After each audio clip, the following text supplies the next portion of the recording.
good day. My name is Patience Agbesi. Welcome to Threads by Kweti. This tutorial is for this reversible jacket. I'm going to teach you how to cut this reversible jacket. This jacket is a reversible jacket because you're able to wear it both ways. Looking through the seams, you will notice that it's made in such a way that you can wear both ends of the jacket and wear it comfortably. Now, before we go into the video, if you are visiting us for the first time, please hit the subscribe button and please like this video. Leave us a comment so we know what to expect or what to do differently, or how we can help you, or what you would want us to teach you, maybe in our next free class. However, by the end of this video, I am sure that you'll be able to make this jacket for yourselves, and I'll be happy to see you make them and wear it. Thank you. Now, to cut this jacket, these are the two fabrics I'm going to be using. This is crepe, yellow crepe, and then this is Ankara, just plain cotton Ankara. Now, whenever you want to mix fabrics, be sure to use the same kinds of fabric. This is because the weight of this fabric and the weight of this fabric are not the same.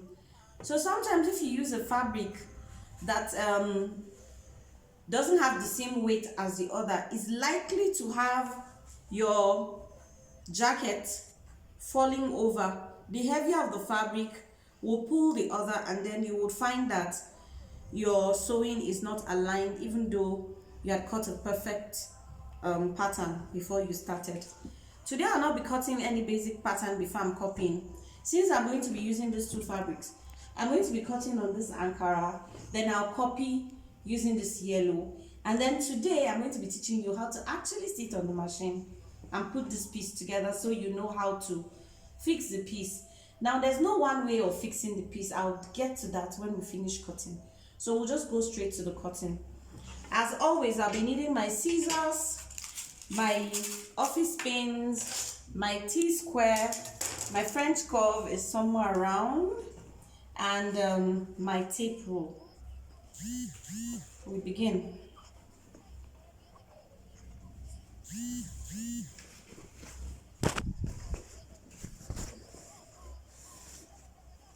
I start by folding this into two, and then usually to cut this, you'll start by cutting the pattern of the back. This is because the drama is all in the front, and you don't want to finish cutting the front and then you're trying to find a way to cut the back. So I'm going to be folding this, ironing, and I'm going to be making this jacket for my younger sister. So I'm not going to be using my measurements. I'm sure she'll be surprised to hear that I'm making a jacket for her. So now that we have ironed, remember the rule of cutting. I always start on a straight line, because this will be the beginning of, please forgive me, I'm using a school chalk. I don't have supplies at home because I don't work from home. So everything I'm trying to do is just trying to improvise. So this is where we're beginning. We're beginning from the shoulder. So we're taking measurements downwards. First, we're taking from the shoulder to this. We don't need breast point or anything. So we're doing shoulder to waist, then shoulder to hips, and shoulder to full length of the jackets that we're cutting. So I'm going, my sister's half length is 15.5. Shoulder to hips is 26. And then let's just assume that I'll make this 36, which is not so tall. So this is good. Remember, we'll do the same thing so that we have even lines when we decide to join the lines. 36, right? Good. So here we are, straight lines to join.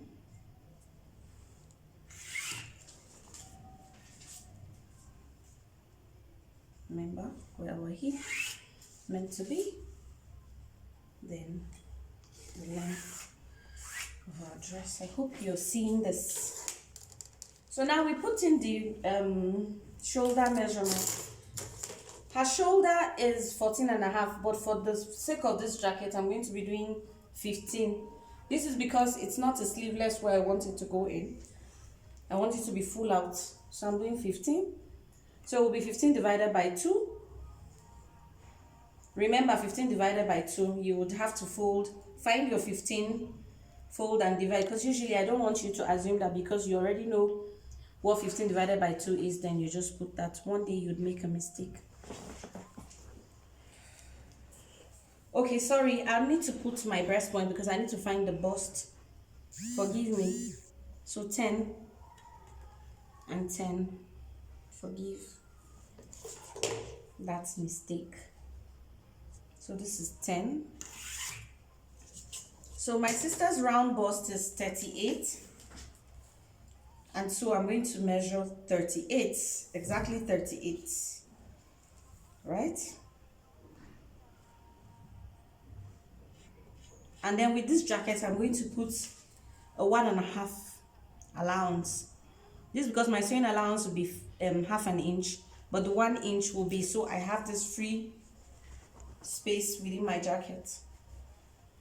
So my sister's waist is 30, but I'm going to be using 32. This is because my sister is very curvaceous, and this is a jacket. So if I used exactly what her round waist would be, the proportions of this jacket will not be looking very good when we're done.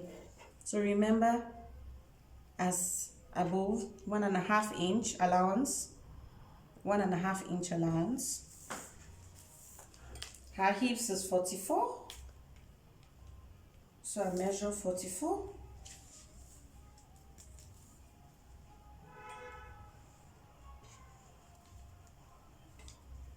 But with the hips now, I'm not going to put an allowance of 1.5. I'm going to do half. I'll tell you why. Then I'm going to knock off 5 inches from whatever her hips is to find the point. So since our hip was 44, we're going to be working with 39 for the base of the jacket. And this would still be 1.5 allowance, right? Now, the first time I tried to make this jacket, I put the same allowance as the hip and realized that the hip was so hippy, I had to reduce. So once beaten, twice shy. So we found a way to ensure that our hips is not overboard once we're done with our jacket. Now to find our round sleeve, as I would always do, usually they tell you to roll 6 by whatever this is, right?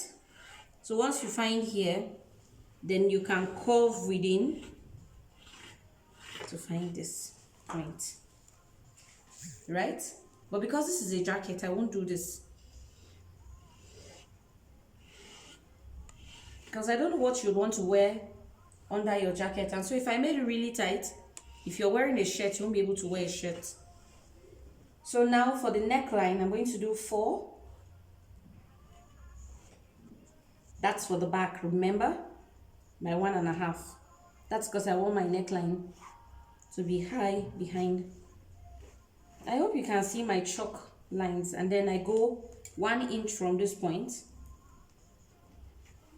right? 1 inch off the shoulder to find my slant. At this point, I'll put my pins. Remember, shoulder to bust, shoulder to waist, shoulder to hips, shoulder to the full length of the jacket.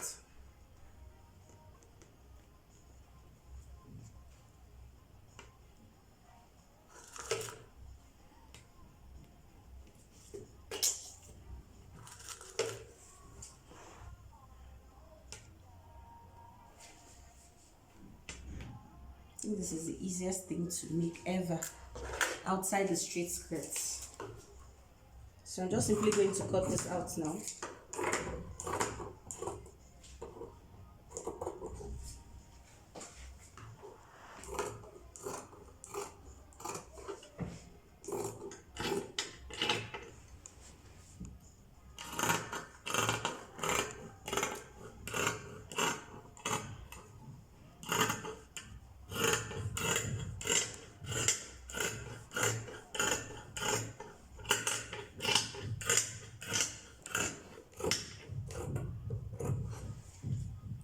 we're done cutting the back is this easy. We're going to be cutting the front.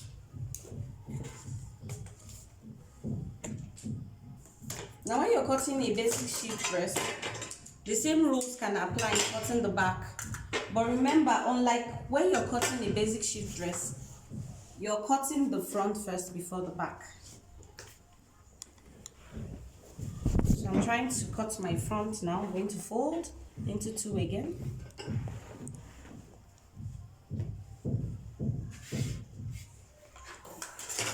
And I'm going to show you something.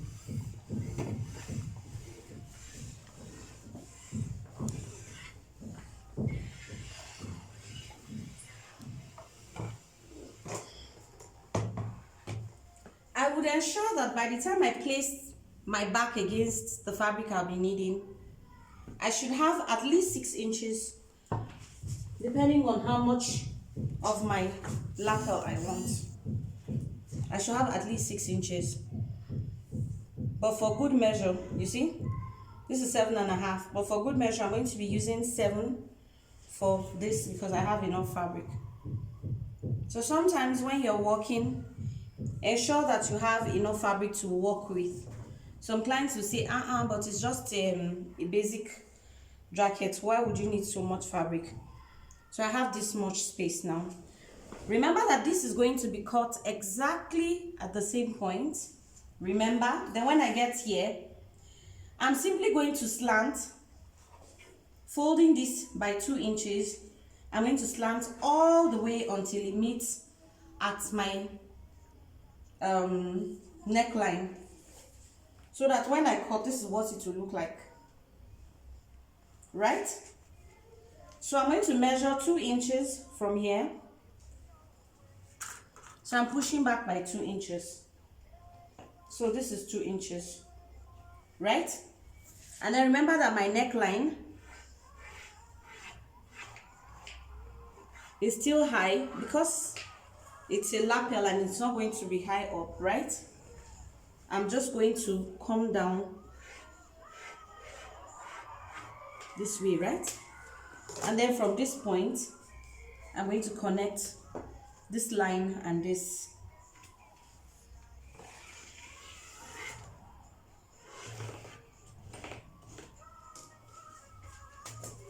So this will still be exactly the same as this, except of course if I wanted my jacket in front looking longer than the back, then I'll simply go from this point. I go as much as I want it, right? So if I want it longer by 2 inches or by 5 inches or by whatever inches, then I can add as much as I want. But basically, this is the pattern of the reversible jacket.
So now we're done with the pattern. I'm just simply going to copy it and then I'll show you how we're going to do. I'm going to be copying on this fabric.